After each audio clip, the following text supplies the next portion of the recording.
नमस्कार। मनी मंत्र के एक और अंक में आप सभी दर्शकों का बहुत बहुत स्वागत है। मैं हूं आंचल गुलाटी कुंवर। बच्चे मन के सच्चे होते हैं और देश के भविष्य को सशक्त बनाने का दारोमदार काफी हद तक उन पर होता है। ऐसे में विभिन्न तरीकों से बच्चों की सहायता करने के साथ साथ उनके लक्ष्य को पाने के लिए कई निवेश की योजनाएं मौजूद हैं, जिनमें निवेश कर आप अपने बच्चों का भविष्य बेहतर बना सकते हैं। कई सरकारी योजनाएं हैं जिनका उपयोग आपके बच्चों के शानदार निवेश संभावनाओं के रूप में हो सकता है। कैसे जाने कौन सी योजना है उत्तम? रिस्क टॉलरेंस या रिस्क एपिटाइट क्या है? टैक्स की लायबिलिटीज के आधार पर योजनाओं का चयन कैसे किया जाए? इस तरह के कई सवाल आपके मन में आते होंगे। तो आज के मनी मंत्र में हम आपकी इस परेशानी का हल निकालेंगे, क्योंकि मनी मंत्र के इस अंक में आज मंथन होगा बच्चों के लिए बचत योजना से जुड़ी तमाम जो स्कीम्स हैं उन पर। तो ज़्यादा से ज़्यादा जानकारी के लिए जो अगले आधे घंटे में आप इन 2 नंबर्स पर कॉल कर सकते हैं। नंबर है 23387031 और दूसरा नंबर है 23097670। आधे घंटे में लगातार ये नंबर्स फ्लैश होते रहेंगे। आगे बढ़ने से पहले और विशिष्ट मेहमान से आपका तारुफ कराने से पहले हम ग्राफिक्स के जरिए आपको समझाना चाहेंगे कि आखिरकार हम समझते हैं कि बच्चों के लिए निवेश की योजनाएं कितनी महत्वपूर्ण है, लेकिन कौन सी ऐसी योजनाएं हैं जिसमें आप निवेश कर सकते हैं। कुछ एक हम आपके लिए छांट कर लाए हैं, जैसे कि सामान्य भविष्य निधि योजना की अगर बात की जाए, बेहतर ब्याज दरों के साथ एक अच्छा सुरक्षित निवेश का विकल्प है। हर साल न्यूनतम 500 से रुपए से अधिकतम 1.5 लाख रुपए बचाकर आप इसमें निवेश कर सकते हैं। दूसरी, इक्विटी म्यूचुअल फंड में आप निवेश कर सकते हैं। 12 से 15% के बीच वार्षिक रिटर्न ये देते हैं। राष्ट्रीय बचत प्रमाण पत्र एनसीसी 5 साल की लॉक इन अवधि इनकी होती है और निश्चित ब्याज दर के साथ निश्चित आय वाला ये एक बेहतरीन निवेश का विकल्प है। चौथे विकल्प की हम बात करते हैं सुकन्या समृद्धि योजना। हालांकि ये बच्चियों के लिए है। इस योजना के तहत 10 साल तक की जो बच्चियां हैं उनका खाता खुल सकता है। हर साल आप 250 रुपये से लेकर 1.5 लाख रुपए तक का निवेश कर सकते हैं और टैक्स बेनिफिट भी इसमें मिलता है। एक और है नेशनल सेविंग स्कीम्स। ये पोस्ट ऑफिस की छोटी बचत योजना है जिसमें निवेश कर आप जमा राशि पर 7.7% का रिटर्न प्राप्त कर सकते हैं। कुछ एक योजनाएं हम आपके लिए लेकर आए, लेकिन अब इस आधे घंटे के शो में हम ब्रॉडली तमाम और योजनाओं के साथ साथ चर्चा करने वाले हैं कि कब और कैसे हम बच्चों के भविष्य पर निवेश को लेकर सीरियसली सोचना शुरू करें। हमारे साथ बेहद खास मेहमान आधे घंटे के लिए जुड़े हैं। हमारे साथ धीरेन्द्र कुमार साहब, सीईओ वैल्यू सर्च के हैं। धीरेन्द्र जी, बहुत बहुत स्वागत है आपका हमारे इस खास शो में। पहला सवाल ये, क्योंकि मनी मंत्र में हम पर्सनल फाइनेंस पर लगातार चर्चा करते हैं, बच्चों के भविष्य की प्लानिंग, हालांकि योजनाओं के बारे में तो मैं आपसे जानूंगी, आखिरकार अभिभावकों को किस समय से शुरू कर देनी चाहिए?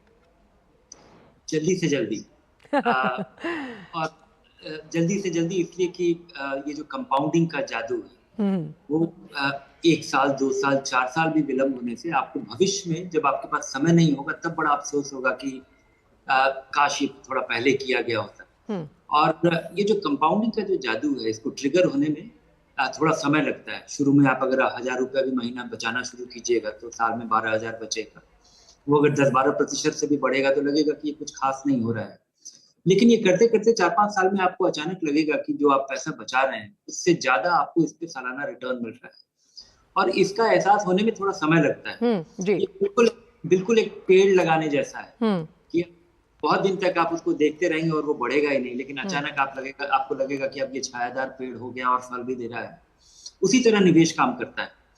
तो इसलिए मुझे लगता है कि इसके लिए बहुत ही केयरफुल प्लानिंग की जरूरत है, और खासकर जिस तरह से अर्बनाइज हो रहा है, हम अब जॉइंट फैमिली में नहीं है, तो 3-4 चीज लोगों को देखना चाहिए। एक तो कि आप अब जब भी आपके बच्चे हो, उनको सुरक्षित करने के लिए अपना इंश्योरेंस कराइए। ये मुझे लगता है बड़ा इंपॉर्टेंट फाउंडेशन है, क्योंकि आप बचत करेंगे भविष्य में उसकी पढ़ाई के लिए या किसी और जरूरत के लिए, लेकिन उससे पहले जरूरत है कि अगर आप कल नहीं होंगे तो इसका इंतजाम क्या होगा। तो जैसे जैसे आपके ऊपर वित्तीय निर्भरता बढ़ती जाती है, अगर आपने घर लोन पे लिया हुआ है, अगर और आपके बच्चे हैं जिनकी पढ़ाई और भविष्य पूरा आपको सुरक्षित करना है, तो इंश्योरेंस, एक टर्म इंश्योरेंस बहुत जरूरी है आपके लिए। और उसके बाद आप फिर निवेश और बचत बच्चों के नाम से कीजिए, और इसके ढेर सारे विकल्प हैं, आपने ढेर सारे गिनवाए अभी विकल्प।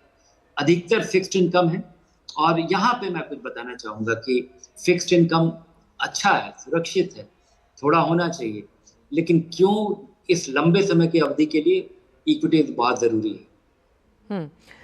धीरेन्द्र जी, धीरे धीरे करके इन योजनाओं पर आते हैं। जब हम बात करते हैं साफ तौर पर जो नेशनल सेविंग स्कीम्स की हमने जिक्र हमने पहले भी किया और साथ ही साथ जिन योजनाओं का हमने जिक्र अपने ग्राफिक्स के जरिए भी समझाया, इसमें अगर सबसे पहली योजना जिसके बारे में मैं जानना चाहूँगी वो सामान्य भविष्य निधि योजना है।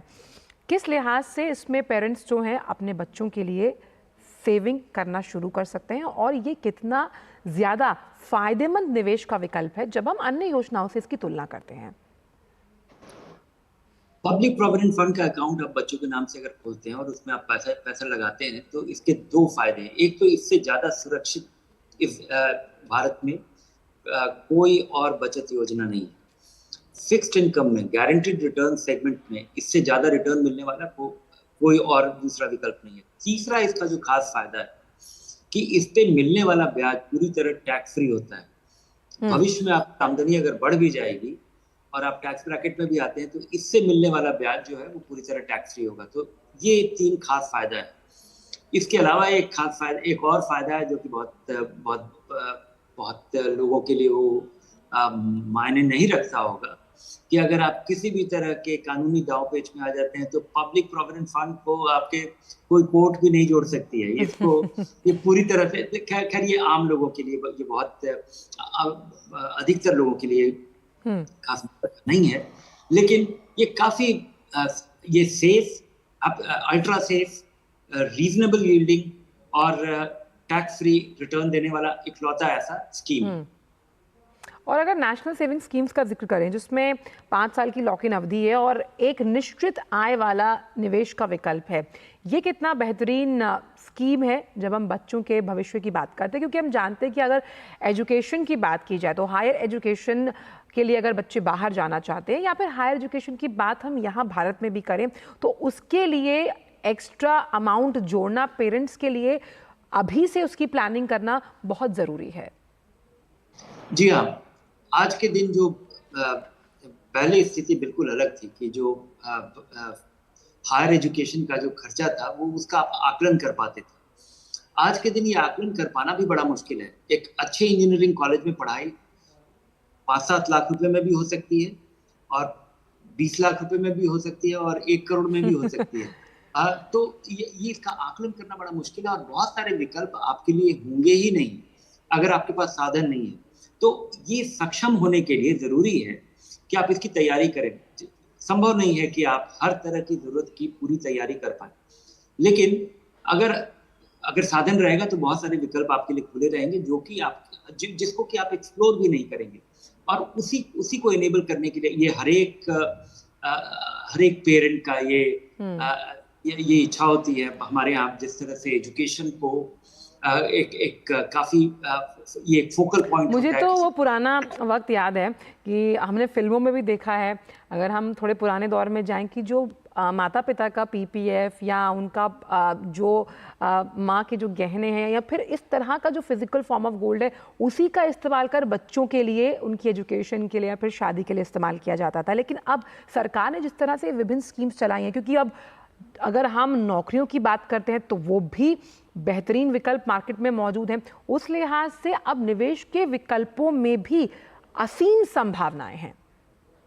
जी हाँ, ये बिल्कुल बहुत ढेर सारे उदाहरण हमें मिलते हैं रियल लाइफ में कि लोगों ने अपने जमीन और गहने बेचे बच्चों के पढ़ाई के लिए, और ये हमारे यहाँ काफी आम बात है। ये बच्चों के पढ़ाई के लिए या उनके लिए इस तरह का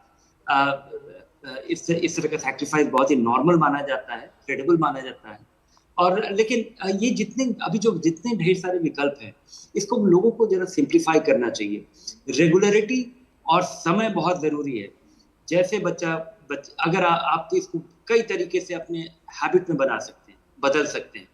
एक तो कि अगर आपके पास पैसा नहीं बचता है, जो कि आमतौर पे जब परिवार सेटअप हो रहा होता है तो शुरू में आमदनी कम होती है और खर्चे ढेर सारे होते हैं, तो कम से कम हर साल बच्चे के शुरुआती 4, 5, 6 साल जो बर्थडे है, जो कि बड़े धूमधाम से मनाया जाता है, उसी में आप नेशनल सेविंग सर्टिफिकेट खरीद लीजिए, कुछ भी कीजिए। और मेरी सलाह होगी कि इतने लंबे समय के लिए आपको इक्विटी में जरूर इन्वेस्ट करना चाहिए। अगर आप 250 रुपया, 500 रुपया, 1000 रुपया भी अगर आप एक इक्विटी का SIP कर पाते हैं, तो ये जो 7.5% का जो से कंपाउंडिंग होगा, इसके बजाय अगर ये 12% से भी कंपाउंडिंग होगा, तो ये जो अंतर होगा, ये 15-18 साल में जब बच्चा कॉलेज जाएगा, तो ये बहुत बड़ा अंतर हो जाएगा। ये एक बहुत बड़ी पूंजी इकट्ठा हो जाएगी, और उसके सक्षम रहने के लिए, और लोगों की जो धारणा है कि इक्विटी बहुत ही रिस्की है। जी हाँ, इक्विटी बहुत ही रिस्की है अगर आप कम समय के लिए लगाएं, लेकिन अगर आप लंबे समय के लिए लगा रहे हैं, धीरे धीरे लगा रहे हैं और निश्चिंता से लगा रहे हैं कि आपको 10-12 साल, 15 साल के बाद ये पैसा चाहिए, तो इससे बेहतरीन कोई निवेश का विकल्प नहीं है। तो मेरी सलाह होगी कि लेकिन लोग, ये इतना इंपॉर्टेंट ऑब्जेक्टिव है कि लोग बहुत ही ज्यादा सावधानी से निवेश करते हैं, इसलिए उन्हें सुकन्या आपने बहुत समृद्धि अहम बात की है, क्योंकि कंपाउंडिंग का जो ये एक फंडा है, ये निवेशकों के लिए, चाहे वो अभिभावक हैं या फिर प्रोफेशनल्स हैं, ये समझना बेहद ज़रूरी है। और भी बहुत सी ऐसी योजनाएं हैं, खासतौर पर अगर हम छोटी बच्चियों की बात करें, सुकन्या समृद्धि योजना, उस पर भी करेंगे चर्चा। लेकिन मनी मंत्र में वक्त एक छोटे से ब्रेक का है। अगर आपका भी कोई सवाल बच्चों के भविष्य से जुड़ा हुआ है, जो कि निवेश योजनाओं पर है, आप कॉल कर जानकारी ले सकते हैं। वक्त एक छोटे से ब्रेक का, मनी मंत्र में।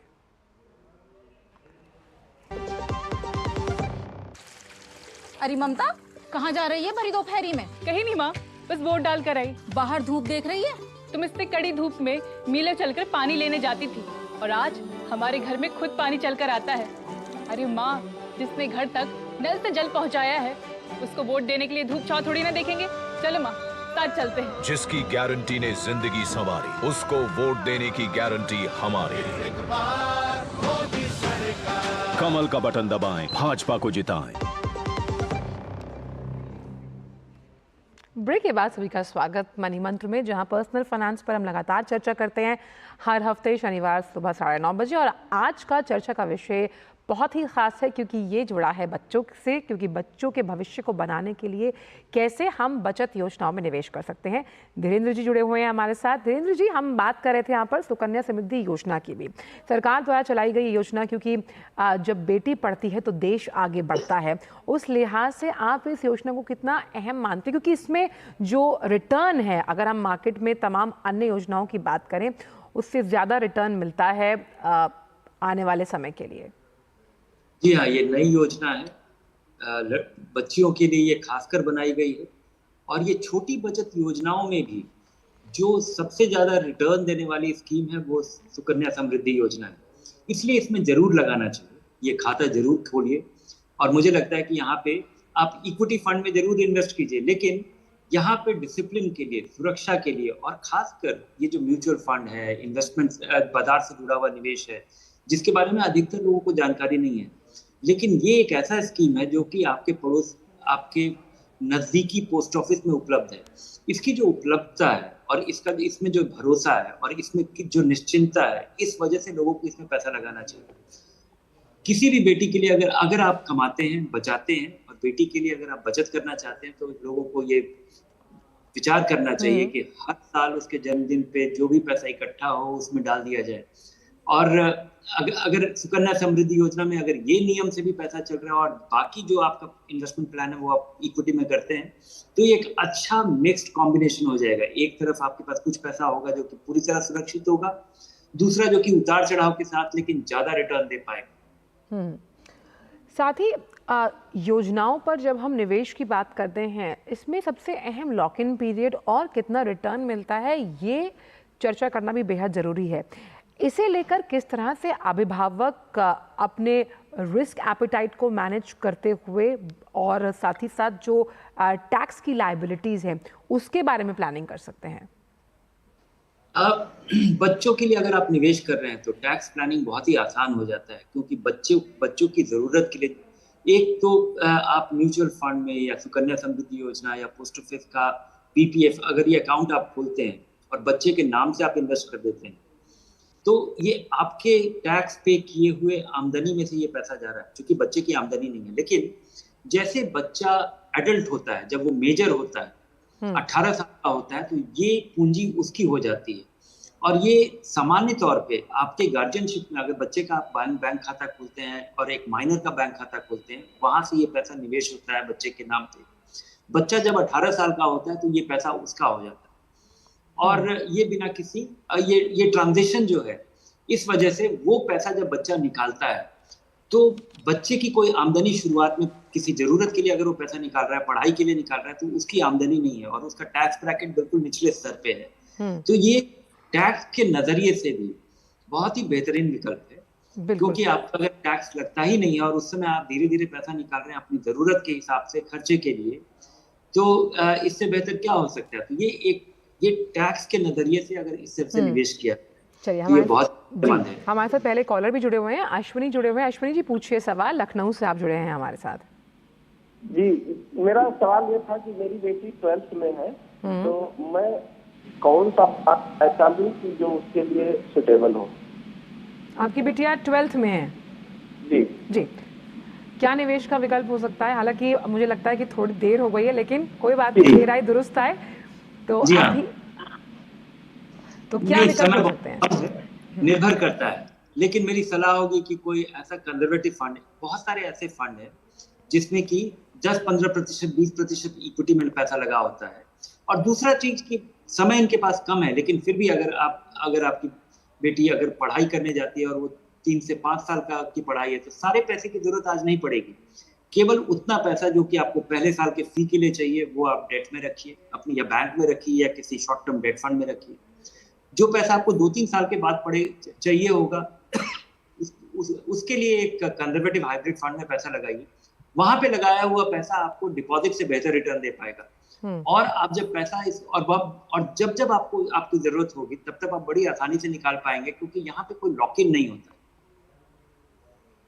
बिल्कुल। और ये सवाल जो अभी अश्विनी जी ने पूछा, मेरा सवाल भी यही है कि कई बार किन्हीं वजहों से अगर आपका निवेश का जो साइकिल है उसका पहिया देर में चलता है, बच्चों के लिए कोई भी वजह हो सकती है, तब आपके पास क्या अन्य सोर्सेज बचते हैं जहां पर आप, क्योंकि समय तो अपने उसी गति से भाग रहा है, तो कैसे आप निवेश कर ज़्यादा रिटर्न कमा सकते हैं? और ख़ास तौर पे अब तो प्राइवेट बैंक्स भी बहुत अलग अलग स्कीम्स लेकर आते हैं, तो वहाँ पे कंफ्यूजन ना हो और सोल्यूशन मिल पाए।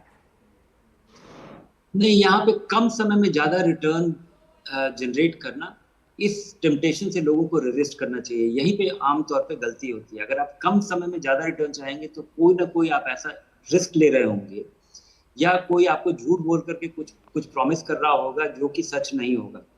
तो आपके पास केवल एक ही विकल्प है ज़्यादा रिटर्न जनरेट करने का, वो है इक्विटी। और इक्विटी के लिए समय चाहिए। कम समय के लिए अगर आप इक्विटी में पैसा लगाएंगे तो आपको बड़ा नुकसान हो सकता है, शायद आपकी पूंजी भी, क्योंकि कम इक्विटी के लिए समय चाहिए। दूसरा, अगर आपको थोड़ा बेहतर रिटर्न चाहिए तो ये आप जरूर डिपॉजिट की शॉपिंग कर सकते हैं कि कहीं पे आपको 1% ज्यादा मिल रहा होगा, आधा % ज्यादा मिल रहा होगा।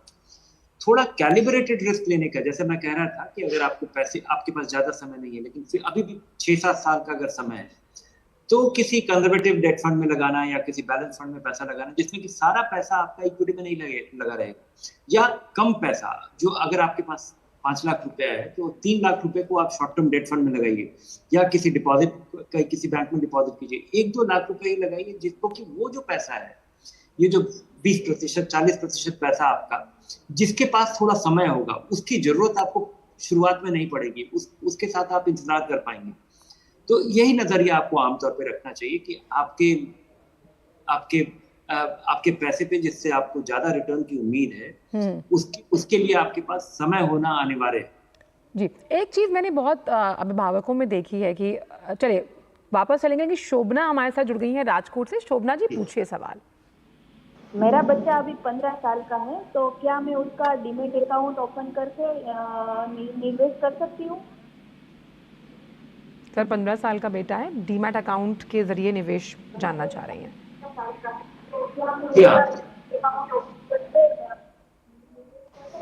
जब तक वो 18 साल का नहीं होता, ये खाता उसके नाम पे होगा, लेकिन वो माइनर है और आप इसको ऑपरेट करेंगे, और उसी तरह से एक बैंक अकाउंट भी ऑपरेट होगा, क्योंकि डीमैट अकाउंट के लिए बैंक अकाउंट का जुड़ा होना जरूरी है।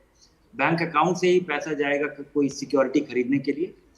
लेकिन इसके पहले मुझे लगता है कि बच्चे के लिए निवेश करने का आपका 2 उद्देश्य होना चाहिए, कि एक तो आप बच्चे के लिए आप पैसा इकट्ठा कर रही हैं, और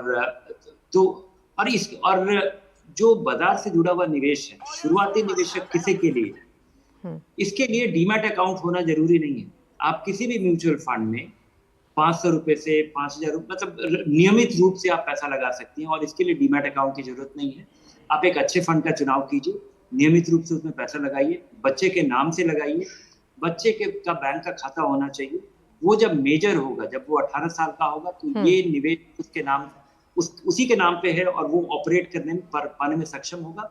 उस समय केवल उसका एक पैन कार्ड बनवाना होगा और वो पूरी तरह तैयार होगा इस निवेश को हासिल करने के लिए। जी धीरेन्द्र जी, कई बार हमने ऐसे भी अभिभावक देखे हैं जिनको अगर निवेश की योजनाओं के बारे में ज़्यादा ज्ञान नहीं है तो सबसे अहम और बहुत ही सावधानी वाला तरीका वो ये समझते हैं कि जो अपना अर्निंग अमाउंट है उसमें से एक फिक्स्ड रकम जो है वो बच्चों के नाम सिर्फ बैंक में जमा कर दें। इस तरह के विकल्प वाले बहुत से पेरेंट्स मैंने देखे हैं, हमने भी इसी तरह से पहले शुरुआत की थी। अब ये कंजर्वेटिव तरीका है, क्या लगता है कि अभी और जागरूक करने की ज़रूरत है? क्योंकि अब तो मार्केट में जिस तरह से हम तमाम योजनाओं पर चर्चा कर रहे हैं, अन्य स्कीम्स भी अवेलेबल हैं।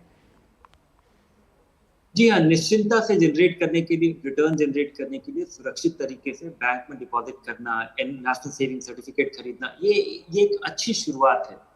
लेकिन अगर आपको अच्छा रिटर्न चाहिए और आप बाजार से परिचित हो चुके हैं, तो आपको समझ में आएगा कि 7% की बजाय अगर 12% के दर से अगर आपका पैसा बढ़े तो आपके पास कितना बड़ा अंतर होगा, कितनी बड़ी पूंजी में अंतर होगा अगर आपका पैसा दुगने रफ्तार से बढ़ रहा हो।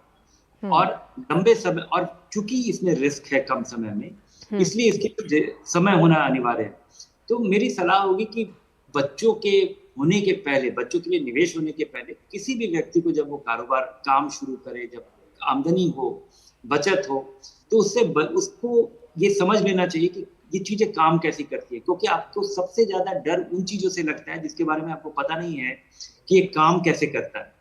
और जब आप बाजार में जाते हैं तो लोग आपको इस तरह से लुभाते हैं, इस तरह की बातें बोलते हैं, और जहाँ पे आमतौर पे आपको लालच दिखाया जाता है, बहुत कुछ बताए। आप ज्यादा चीज समझने की बजाय खाली बारीकी से समझिए कि आप जब भी आप निवेश करते हैं तो या तो आप किसी को पैसा उधार दे रहे हैं या आप किसी के पार्टनर बन रहे हैं, आप कोई कारोबार के भागीदार बन रहे हैं। और ये अंतर, अगर आप चाहे आप म्यूचुअल फंड खरीद रहे हो, चाहे एनपीएस में पैसा लगा रहे हो, या आप भारत सरकार को आप पैसा दे रहे हैं, जब आप सुकन्या समृद्धि योजना खरीद रहे हैं, में पैसा लगा रहे हैं, या सर्टिफिकेट खरीद रहे हैं, या पीपीएफ दे रहे हैं, ये आप उधार दे रहे हैं जिसपे आपको एक निश्चित रकम मिल रही है। वहां पे आप ओनरशिप का रिस्क ले रहे हैं, जहां पे रिस्क है, लेकिन उस रिस्क को कम करने के लिए आप डाइवर्सिफाई कर रहे हैं। और ये रिस्क और डाइवर्सिफिकेशन आपको लंबे समय में ही रिटर्न देता है, कम समय में ही आपको बहुत बड़ा झटका दे सकता है अगर आप कम समय में ज्यादा रिटर्न की उम्मीद से आते हैं तो। जी, बहुत बहुत शुक्रिया धीरेन्द्र जी, आप इस शो पर आए और ख़ास तौर पर बच्चों से जुड़ी तमाम योजनाओं पर चर्चा की, अपने विचार इस मंच से साझा किए। तो हमारी कोशिश हमेशा मनी मंत्र में ये होती है कि पर्सनल फाइनेंस से जुड़े तमाम मुद्दों को हम कवर कर पाएँ आपके लिए। तो आज के मनी मंत्र में इतना ही, दीजिए इजाज़त, नमस्कार।